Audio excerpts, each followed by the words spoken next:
if you do use a PR agency or you're doing PR yourself, so you're pitching media regularly, don't forget that that pitch that you're sending the media, like that paragraph or two with the story idea, is a valuable piece of content. So what we're doing today for our clients is we're telling them, look, if 25% of our pitches get picked up, it doesn't mean the other 75 aren't great, 75%.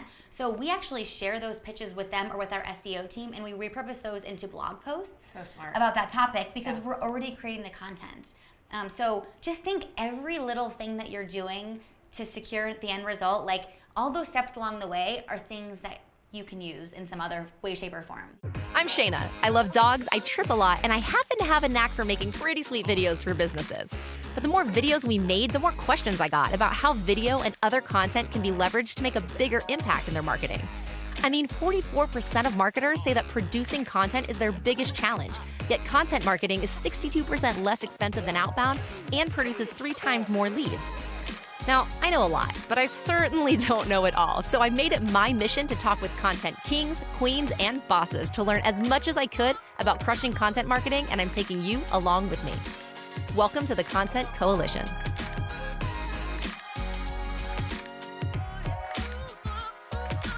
So today we are here, it's DiGianfilippo, right? Yes, that works. DiGianfilippo or Filippo. Like literally the family says it 2 different ways, so I usually say Filippo, but like Filippo, okay. It's either way. Okay, so we are here with Melissa DiGianfilippo / Filippo, depending on where you're coming from. She is the co-founder and president of PR at Serendipit Consulting in Phoenix, Arizona.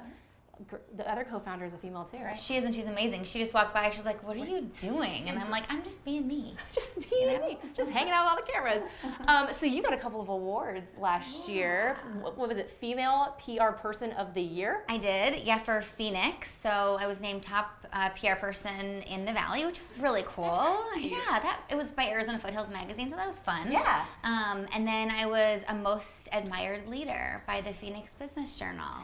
And that was cool because I was, one of few females, but also I was like one of the youngest in the room, which was kind of cool. Yeah, that's awesome. It was fun. So today we are going to talk about PR because that's what your bag is. And we obviously talk about content marketing, and a lot of people think that they're 2 completely different things. Yes. Content and PR. They're not. So let's debunk that madness. Totally. Cool. All right. So let's hear your first thought initially. Why are they not separate things? Well, number one, PR is really a tactic in a content marketing strategy. Right. So when you do public relations, there's a lot of things you can do. A lot of times people just think it's media relations, which it is. It's, you're pitching stories to the media to secure content. Right. So you're creating content, which is like a pitch or a press release, to secure more content, which is like third-party validated, earned media, so unpaid media. So it's all about content. That's the funny thing. That's why it's completely the same thing. And what I always tell clients when they hire us or when they just start to do PR is that, the moment the story runs, like the moment that you're working for, that you're pitching the media and you get that placement, and you get a CNN story or a Phoenix Business Journal or a national magazine is great, but like it's rarely the best part or the most successful part. Right. It's always in how you repurpose and reshare that content.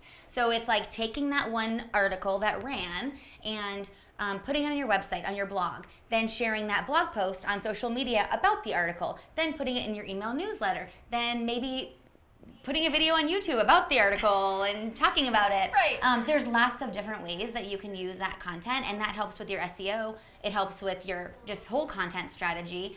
And it just makes you be seen as a credible, leader. Yeah, and I honestly, when I was reading through what you were sending us earlier, for me, I'm kind of like, okay, there's content marketing where you're in front of a camera talking about something, and who's to say you're the expert? Even though, you put anyone can get in front of a camera. Right, exactly. Look at us. We're just 2 anybody's in front of a camera. No, but it's almost, to me, it sounds like it's better because you're gaining more credibility by being on a third party totally platform.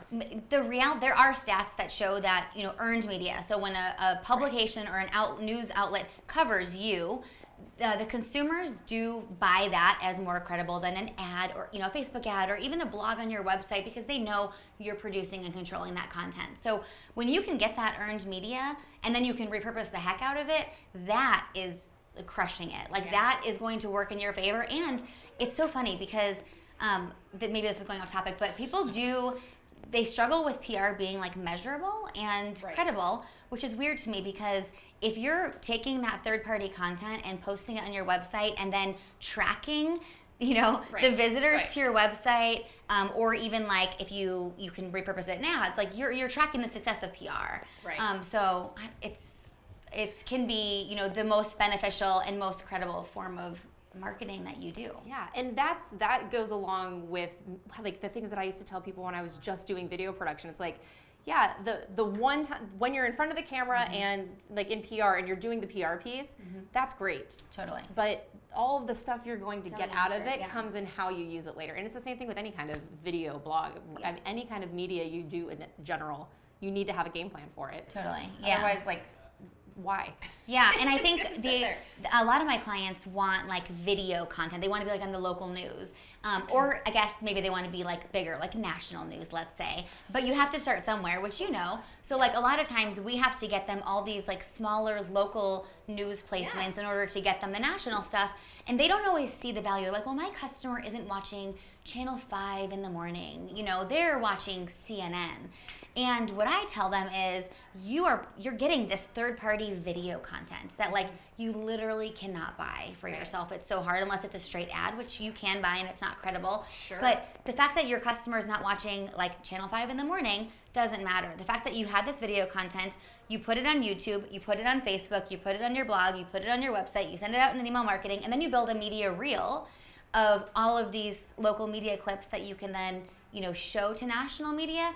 That is so powerful. So again, that's reusing that one little piece of content and helping you elevate and get more. Yeah, and it's increasing your validation as a source of expertise. Yep, absolutely. So I know you're saying most people want video. What are your feelings about text? So not most people, but a lot of clients do think like I want to be on broadcast news. But I think digital content like traditional media is dying. So like print is not as prevalent anymore. It still exists, but really all print publications also publish online. So I love digital content because if your local newspaper puts you in an article online or you're an entrepreneur online, it's so trackable, so easy to share that I just think it's more powerful than the print paper that goes away or the magazine that sits on your coffee table for a month,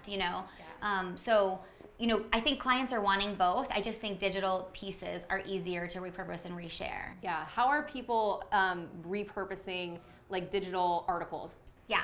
So actually, a lot of times, we work to secure Byline content for our clients. That's something that's like, in my mind, the best kind of content. What is Byline content? So it's when you're writing an article and the outlet publishes the article with your byline. Like instead of a reporter interviewing you, you're writing on a topic. So it rarely, when it's a PR related article, it can't be too salesy. It can't be like all about you. It's about a subject that you're an expert on. You're offering tips, feedback, advice. And then you get, a boilerplate at the bottom with a link back to your website, which is super awesome. Right. And so when we create Byline content for clients or we pitch it, we can repurpose it in so many ways. So usually it starts out as a topic that maybe has been on their blog in the past. And we're like, wow, you're getting a lot of traffic to this one topic. Maybe this is a good article for us or a topic for us to create a Byline article, pitch it to relevant, national trade or local media, get it picked up. And when you do that, you never want the same article to run in more than one publication. So it can be the same topic, but you have to change some of the words out, obviously.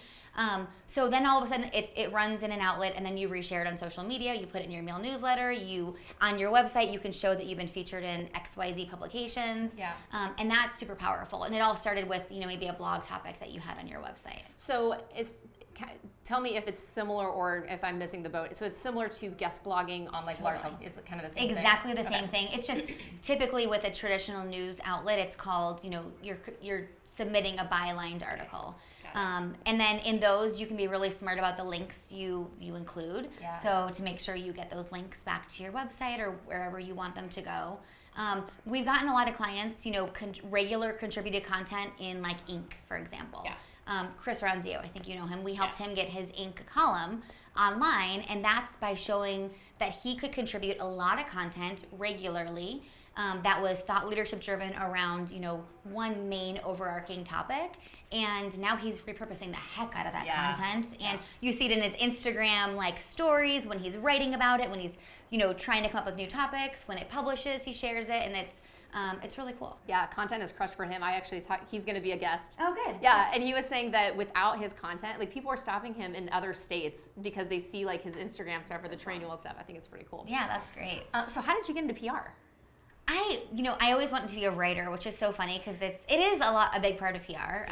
But I'm just a storyteller. I love to get people's stories out of them. I love to understand what makes them tick, what makes them excited, and then find a way to to really tell that story in an amazing and fun and engaging way that will encourage others to retell it as well. So PR is really all about creating stories and telling stories and getting them picked up and repurposed. Why is the storytelling important? When you don't use storytelling to share examples of why you're an expert and why you're different, you come across really salesy, and no one wants a giant sales pitch. And you have a story in you. You created your company because something happened, and it made you realize that this would be a smarter move, and there's probably a really cool story there. How Alexis and I created Serendipit, there's an amazing story there, and I think everyone has that, and when you can find a way to tell it concisely to your target audience, and that that it just is so much more authentic and believable, and so I think that's important. But also when you're pitching the media or pitching new customers, you can find ways to weave little pieces of your story and your why into everything you do. Yeah. What would be one tip that you would give somebody who's trying to really tune in and hone in on what their story is? I would say get a piece of paper and write down. Well, just think through the path of where or an iPad. Okay, an iPad Pro. Get your iPad Pro, and think through the path of how you got to where you are today, and what influenced you. What are the biggest influences, and what's the why? Think of the one thing, the one reason why you're doing what you're doing today, and keep taking it a level deeper. The immediate why may be, well, I need a job. Okay. Why do you need a job? I need a job because I need to make money. Okay, why? Think. So be a 3-year-old. Yeah, keep asking why. Keep asking why, and go deeper and deeper, and you'll come to understand the purpose of why you're doing what you're doing, and then dig deep and find a way to bring that purpose forward and kind of in all the things that you create. All right, marketers, so we all know that blogging is a huge pain point for digital marketing, and Content Cucumber has come up with a way to solve that for you. Imagine not having to write your own blog posts consistently. Imagine not having to deal with a freelancer who you never know when their stuff's coming back or, what kind of quality you're going to get out of it. Imagine having a blog post a day, up to 400 words being sent to you every single day based on a submission that you asked for, a topic that you wanted. The keywords are right on point. I mean, Content Cucumber has solved this amazing pain point that is now something that you are excited about because you'll consistently have amazing content. We've got $30 off your first month for you. If you go ahead and hit the link in the description, there's going to be a promo code there for you. Dude, make sure that your content writing is just on point. Make sure that you're doing it consistently, and do that easily with ContentCucumber.com. So what are some PR tools that either your team uses or that you suggest other people use? Sure. So the first one, we use a tool called Iris.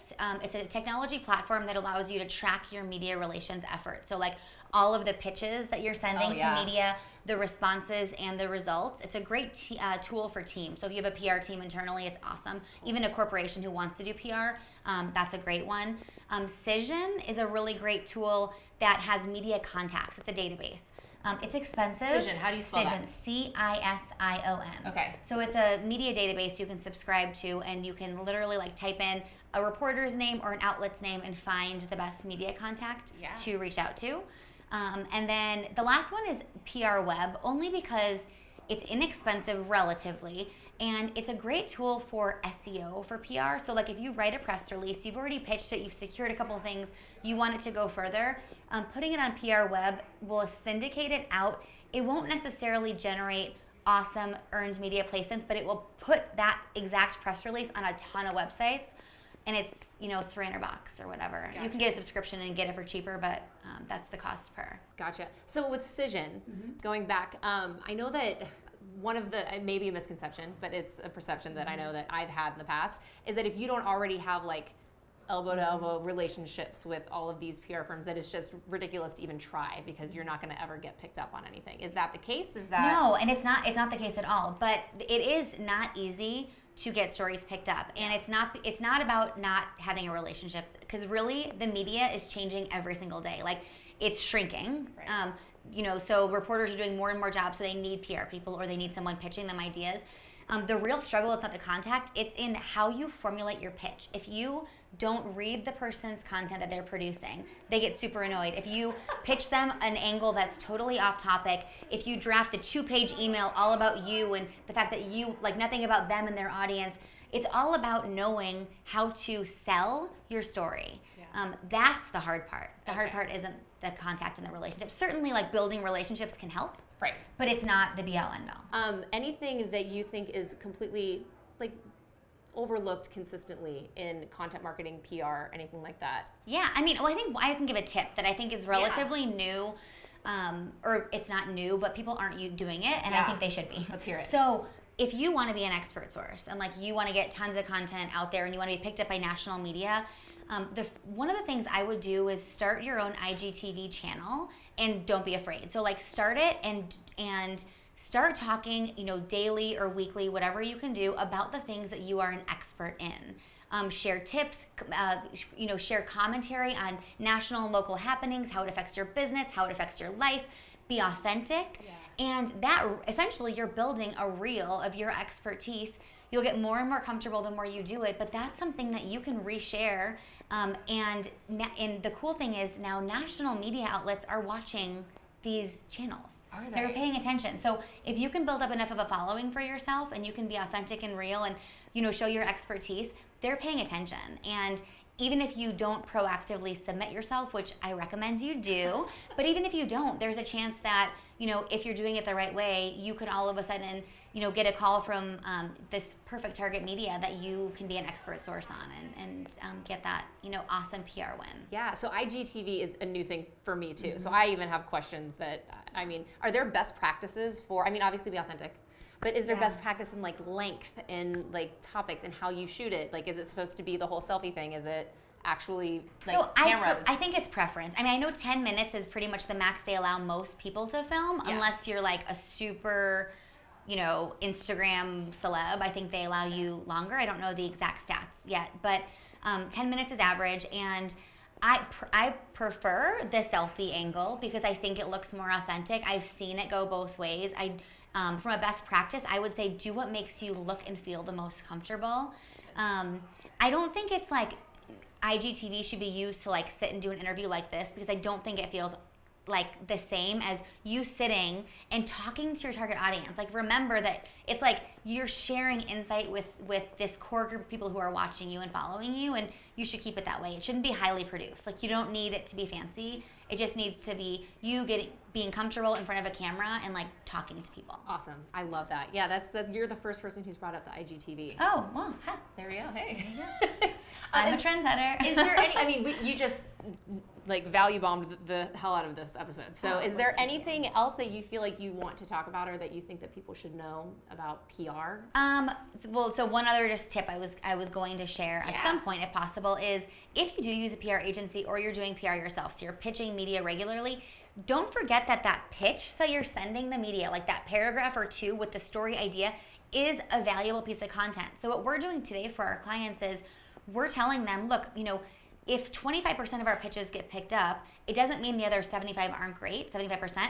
So we actually share those pitches with them or with our SEO team, and we repurpose those into blog posts. So smart. About that topic, because we're already creating the content. So just think every little thing that you're doing to secure the end result, like all those steps along the way are things that you can use in some other way, shape, or form. Yeah, it's just about being resourceful and repurposing it in lots of different ways. How about this? What has been your favorite PR moment that you've secured? Ever? Oh my gosh. For you, for a client, for whatever. So for a client, back when medical cannabis was not, it was like just becoming a thing in Arizona, so it was like 2010. We represented this store called We Grow. It was like named the Walmart of weed, which is a horrible name, but it was like so newsworthy. And we ended up getting like 200 national and international media placements from like Nancy Grace. I was quoted in CNN. Oh my God. We were on Jay Leno, like crazy, amazing stuff, just because it was a super sexy topic, but also because we did PR really, really well. And it was like a nonstop. I was at the store for like 2 days straight. I didn't sleep, but I was so happy. And it was so much fun. I love that kind of stuff. That's awesome. It's a crazy high. Was it kind of like once it started that it just went didn't and it was because its own once reason? one big outlet like the AP or someone picks something up, everyone just jumps on it, and it's at that point it's really just managing and which media you want to pay attention to first. What's going to be the most important? How do you change the message from one to the other? So it's an amazingly fun thing to be a part of. Sounds like it. Yeah. Awesome. So what is one, because we're talking to people who take action. Yep. We better be. So what is one thing that anybody who's listening, watching, reading, whatever this is going to be, because we're going to repurpose it. Shocker. Yeah, right. What's one thing that they can do in the next 48 hours, them or their team, that's like realistic and actionable to get a step ahead and just get the ball rolling on PR, whatever? Yeah, I mean, I would say figure out the one thing that you were an expert on today that you could speak about to anyone.